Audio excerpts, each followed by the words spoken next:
All right, really quick garden update. This one won't be as long as normal, I don't think. I often tell myself that when I start filming, and then I get into it and it gets long. It has been incredibly wet, and I forgot to keep the wheelbarrow turned over, so now I got to dump this out so it doesn't start rusting any more than it already is. Elderberry are really starting to wake up. I'm kind of hoping this week to get the rest of this bed planted in elderberry cuttings, but I'd have to go collect more cuttings, and we're getting kind of late into the season. I think we'll be all right, but we'll see how that goes. Anyway, so we're gonna have well, that bug just dropped off. We're gonna have bug pressure here any day now. Yeah, here we go. See these guys? Right, so very soon, these bugs are going to start to affect the quality of the leaves that I would want to eat. They're also going to seed. Most of the brassicas in my garden are going to seed now. And so that is going to change the toughness and the taste of the leaves over time as they start to suck more energy up and try to produce flowers and seeds. So I've been coming through here, not on this plant yet, but I'm actually eating a lot of the flowers because they're really tasty. I'm eating a lot of the leaves right now. And before we know it, things are going to get buggy. Another example, this kale here going to flower, right? And so I have to make a decision, partly, you know, how much do I want to harvest the leaves? The more you harvest the leaves, the more you might affect the seed crop. Not all of the plants have gone to seed yet, and so one thought I had is, you know, I could come through and cut back all the flowers and eat the flowers on most of the plants that are blooming right now, because that's a selection process, and I would be potentially selecting for the individual plants in here who are later flowering, who are a little bit later to bolt. They give me a wider window in the spring to get greens, so that's a potential. Definitely going to let this one flower because this plant survived the brutal heat of last summer pretty well, and so I would like to let that one go on to the next generation, as well as this one because I really like eating these leaves raw compared to the other ones. So as much as I want to keep eating from this plant, I'm going to start limiting myself because I want to get maximal seeds from this plant. I want it to have all the photosynthetic energy it can. It is pretty dense. There's a lot of leaf material in there, so I'm going to free it up a little bit, get some more airflow and a little bit of nibbling. But, you know, ones like this where there's not a whole lot of leaf there, they're bolting pretty early, I might mostly just keep eating these flowers as they sprout and prevent it from contributing a whole lot of pollen to the mix. But you can see some of these not flowering yet, right? They're still holding on. And we'll see. It's going to be interesting what the bug pressure is like this spring. Like I said, you know, the longer we get warm weather, the worse it's going to get. Strawberries are getting ready to come on in full force here. That's kind of the end of what I want to talk about. Maybe a few other things real quick. These stalks are what's left of sunchoke, Jerusalem artichoke, and you can see in here someone's been making a good meal out of these, which is fine. I didn't have time to come in and eat these.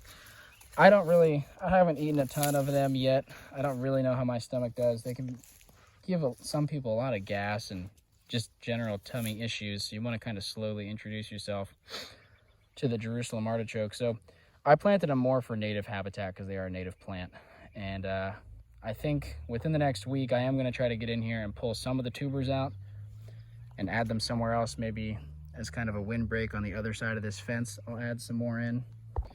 You can probably tell I haven't really made any headway on adding in more mulch or redefining any of these beds yet.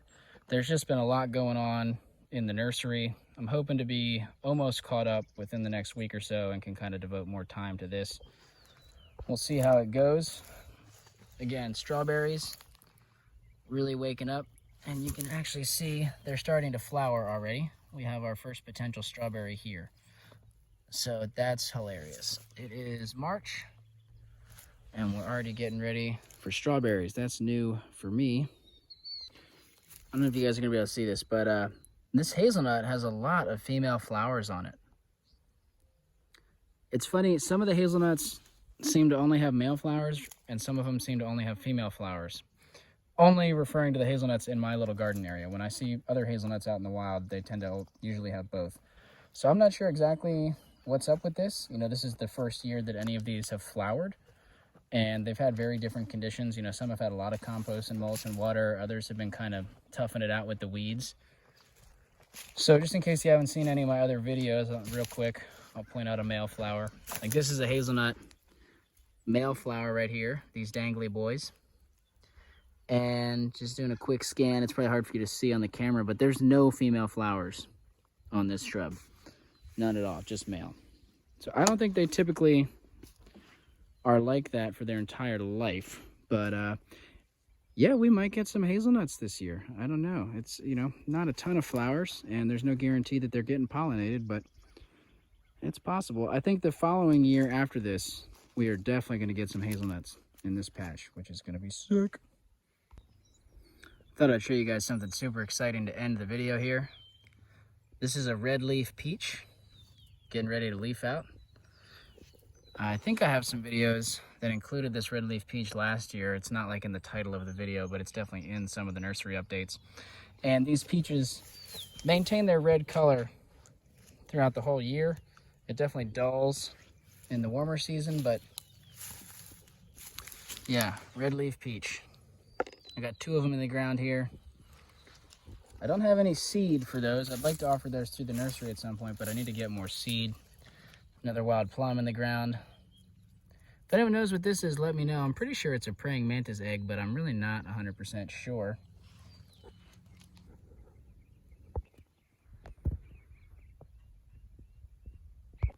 I haven't talked about this in any published videos yet, but I'm working on editing a video where I'll go deep into detail, but I'm going to be moving the nursery.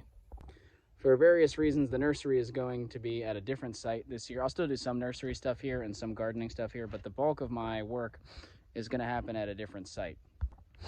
And because of this, you know, I'm not going to be able to spend as much time here. I'm definitely not abandoning this site. I'm still going to be here doing stuff, but I won't be here as frequently as I was planning. And so that's making me reconsider and kind of change some of my design plans and thoughts in the garden here. So, you know, in one of my previous garden updates, I was talking about forming beds is one of the biggest things I need to be working on this time of year before stuff gets growing. We're quickly running out of time. And, you know, one thing I was going to do is I was going to move a lot of perennials. Right now, I've got this hazelnut here. There's another one right there. There's one right there. Right there. They're kind of hard to pick up in the video, but you get the gist. They're in these areas that I have designated as paths, the way that I have the bed set up right now. There's a row of really small blueberries in here that you can't see, and so these hazelnuts would be in the way. I was planning to transplant them. Now I'm sort of wondering, I might change my mind. I might really move some things around or just let this be.